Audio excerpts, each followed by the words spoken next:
गोपी इशुदान गढ़वी, ऐसा माना जा रहा था कि इशुदान को लिखकर जो दावा आम आदमी पार्टी के सीएम की ओर से किया गया था दिल्ली के, उन्होंने कहा था इशुदान गढ़वी तो जीतेंगे ही जीतेंगे, यही हमारे और कैंडिडेट हैं जो प्रचंड बहुमत के साथ बीजेपी के उम्मीदवार को हराएंगे। लेकिन शुरुआती 1 घंटों में इशुदान गढ़वी का पीछे चलना खंभालिया सीट से, जो द्वारका की महत्वपूर्ण सीट है जिस पर कांग्रेस ने पिछली बार जीत हासिल की थी, वो क्या बता रहा है? बिल्कुल, देखिए चित्रा, जिस तरीके से इशुदान गढ़वी का पहले राउंड में ही पीछे चलना, क्योंकि ये माना जा रहा था कि इशुदान गढ़वी हो सकता है कि जीत ना पाए। खंभालिया का जो जातीय गणित अगर हम गिने तो वहां पे जो बीजेपी और कांग्रेस दोनों के कैंडिडेट है बेहद स्ट्रांग है और कांग्रेस का वहां पे दबदबा रहा है। विक्रम मानम वहां पे सालों से विधायक रहे, मानम परिवार का बहुत बड़ा एक गणित रहता है। यहाँ पे आप देख सकते हैं, यहाँ पे ये आप देख सकते हैं कि ये आया है निकोल सीट का कैलकुलेशन सामने आया है। पहले राउंड के बाद निकोल में बीजेपी जो है वो बढ़त हासिल करती हुई है, जबकि हार्दिक पटेल का अगर जिक्र किया जाए तो हार्दिक पटेल जहां पहले राउंड में करीब 300 वोट से पीछे थे, तो वही दूसरे राउंड के कैलकुलेशन के बाद 6700 वोट से उनको मिले हुए हैं, जबकि आम आदमी पार्टी के जो उम्मीदवार है उनको 6300 वोट मिले हुए हैं। यानी 300 वोट से फिलहाल वो दूसरे राउंड के बाद हार्दिक पटेल अब नंबर 1 में आ गए हैं और यहाँ पे लीड कर रहे हैं। हालांकि कांटे की टक्कर चल रही है, ईवीएम खुल चुके हैं, दूसरे राउंड की काउंटिंग जो है वो हो चुकी है। हार्दिक पटेल 300 वोट से फिलहाल आगे चल रहे हैं और ये फासला जो है वो बेहद कम है। हो सकता है ये फासला कम भी हो जाए और बढ़ भी जाए, लेकिन सवाल यह है कि पहले राउंड जब पोस्टर बैलेट खुले थे तब आम आदमी पार्टी यहाँ पे लीड ले रही थी,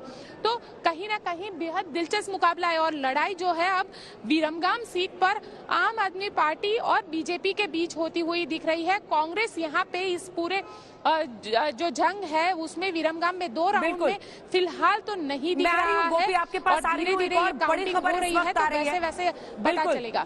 गोपी, मोरबी सीट, मोरबी जिसे सबसे बड़ा मुद्दा विपक्ष ने बनाया, पुल के गिरने के बाद लोगों की मृत्यु, उसी मोरबी में बीजेपी 481 वोटों से आगे चल रही है। बड़ी खबर इस वक्त की आपको बता दें कि मोरबी के टंकारा में बीजेपी 76 वोटों से आगे और मोरबी के वांकानेर बीजेपी 3310 वोटों से आगे चल रही है। ये बड़ी खबर इस वक्त की हम आपको बता रहे हैं, क्योंकि मोरबी में बीजेपी का आगे बढ़ना आपको लखीमपुर खीरी, हाथरस, तमाम जगह उन्नाव, उत्तर प्रदेश का याद दिलाता है, जिसको विपक्ष बड़ा मुद्दा बनाते हैं। वो जगह प्रतीक बनती है कि सरकार का, प्रशासन का, पुलिस का, लॉ एंड ऑर्डर की फेलियर हुई, लेकिन उन्हीं जगहों पर बीजेपी क्लीन स्वीप करती है। बहरहाल अभी इंतजार करना होगा, बहुत शुरुआती रुझान है, ये बार बार अपने दर्शकों को बताते हुए अभी सिर्फ 9:06 हुए हैं, थोड़ा सा इंतजार करना होगा।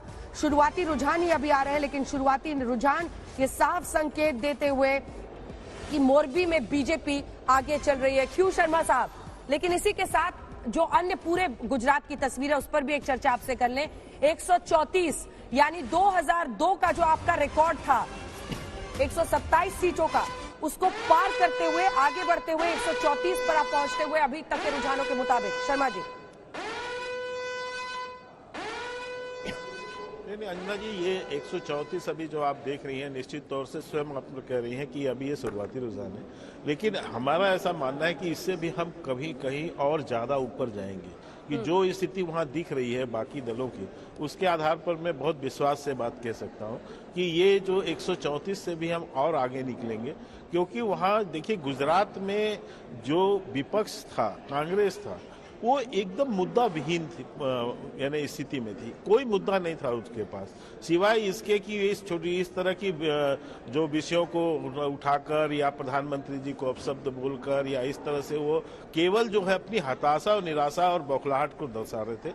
मुद्दों पे वो राजनीति नहीं कर रहे थे, न ही वो वहाँ पर मुद्दों को लेकर जनता के बीच जा रहे थे। तो इसलिए मैं आपको कह सकता हूँ, और बार बार मैंने कई बार भी, बेरोजगारी मुद्दा नहीं था। देखिए, माना यह भी जा रहा है कि आम आदमी पार्टी ने कांग्रेस पार्टी के भीतर जो सेंधमारी की है उससे वोट बटा है विरोधी दलों का, और भारतीय जनता पार्टी को यह प्रचंड फायदा होता हुआ नजर आ रहा है। तो इसका क्रेडिट तो थोड़ा बहुत इधर भी जाता है कि नहीं जाता है? मुद्दे तो थे, महंगाई मोरबी का मुद्दा था जिसको विपक्ष ने जोरदार तरीके से उठाया, बड़े लोगों पर कार्रवाई नहीं हुई। बेरोजगारी को लेकर अब नोटबंदी के बाद भी बहुत सारे लोगों को परेशानी हुई, वो भी हम सब ने सुना।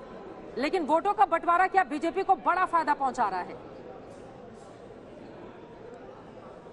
नहीं, चित्रा जी देखिए, किसी भी चुनाव में कोई एक मुद्दा प्रमुख नहीं होता है, बहुत सारे मुद्दे होते हैं, लेकिन इन सब विषयों से भी बढ़कर एक बड़ी बात होती है कि नेतृत्व की विश्वसनीयता किसकी है, कौन जो है मुद्दा को जो है समस्या का समाधान कर सकता है, जनता उसको चुनती है। मुद्दे तो ढेर सारे होते हैं, मुद्दे कोई एक दो नहीं होते हैं, और विपक्ष भी विभिन्न मुद्दों को भी उठाते हैं। ठीक है, बीच बीच में खबरें आ रही हैं, आप लोगों को बीच में टोकूंगी जैसे ही कोई खबर आएगी। एक सेकंड, माजुरा सीट जहां से हर्ष सांघवी गृह राज्य मंत्री गुजरात के चुनावी मैदान में है, वो फिलहाल आगे चल रहे हैं।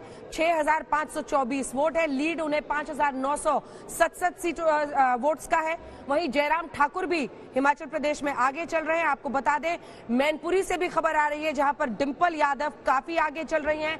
8,952 वोट अगर उन्हें है तो रघुराज सिंह शाक्य को 3,416 वोट है।